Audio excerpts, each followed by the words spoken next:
kesimpulan analisis perbandingan pendidikan dari negara Indonesia, Jepang, Amerika Serikat, dan Malaysia. Pertama-tama dari negara Indonesia. Tujuan Pendidikan Nasional Indonesia sesuai dengan Undang-Undang Nomor 20 Tahun 2003, yaitu pendidikan diupayakan dengan berawal dari manusia apa adanya atau aktualisasi dengan mempertimbangkan berbagai kemungkinan yang apa adanya atau potensialitas, dan diarahkan menuju terwujudnya manusia yang seharusnya atau manusia yang dicita-citakan atau idealitas. Tujuan pendidikan itu tiada lain adalah manusia yang beriman dan bertakwa kepada Tuhan Yang Maha Esa, berakhlak mulia, sehat, cerdas, berperasaan, berkemauan, dan mampu berkarya, mampu memenuhi berbagai kebutuhan secara wajar, mampu mengendalikan hawa nafsunya, berkepribadian bermasyarakat, dan berbudaya.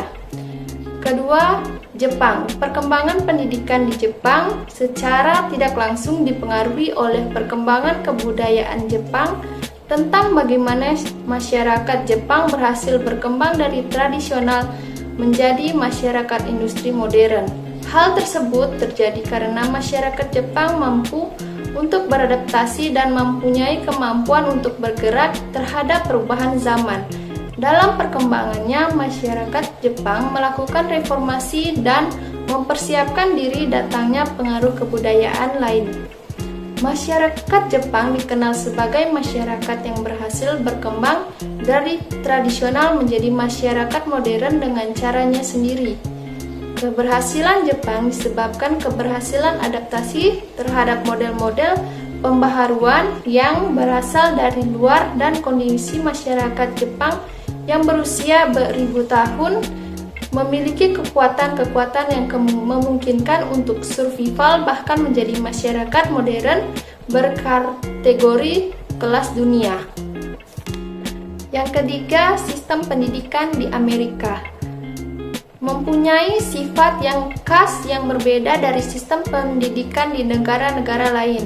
Hal ini terutama karena sistem pemerintahannya yang mendelegasikan kebanyakan wewenang kepada negara bagian dan pemerintahan lokal atau distrik atau kota.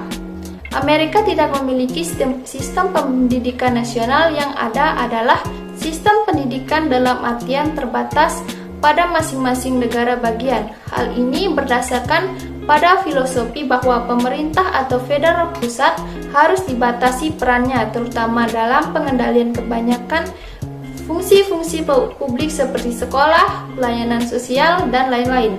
Karena itu, di Amerika dalam pendidikan dasar dan menengah tidak ada kurikulum nasional, bahkan tidak ada kurikulum negara bagian. Apa yang ada hanyalah semacam standar-standar kompetensi lulusan yang ditetapkan pemerintahan negara bagian atau pemerintahan lokal. Walaupun begitu, pemerintah federal atau pusat diberi wewenang terbatas untuk menginvestasi dalam masalah pendidikan. Kemudian, negara Malaysia. Negara Malaysia dalam mengembangkan pendidikan memiliki sistem pendidikan tersendiri, tentunya seperti negara-negara lainnya. Negara Malaysia memiliki 4 tingkatan dalam jenjang pendidikan. Jenjang pendidikan tersebut meliputi pendidikan rendah selama 6 tahun, kemudian sekolah menengah komprehensif selama 3 tahun, dan sekolah menengah atas selama 3 tahun, kemudian pendidikan akademik atau teknis dengan waktu selama 2 tahun, kemudian sekolah purna komprehensif selama 2 tahun jika mereka lulus dalam ujian.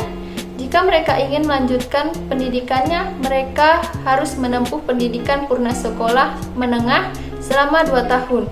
Setelah itu baru kemudian memiliki sertifikat Cambridge yang dapat digunakan untuk mendaftar ke universitas, dan itu melalui seleksi.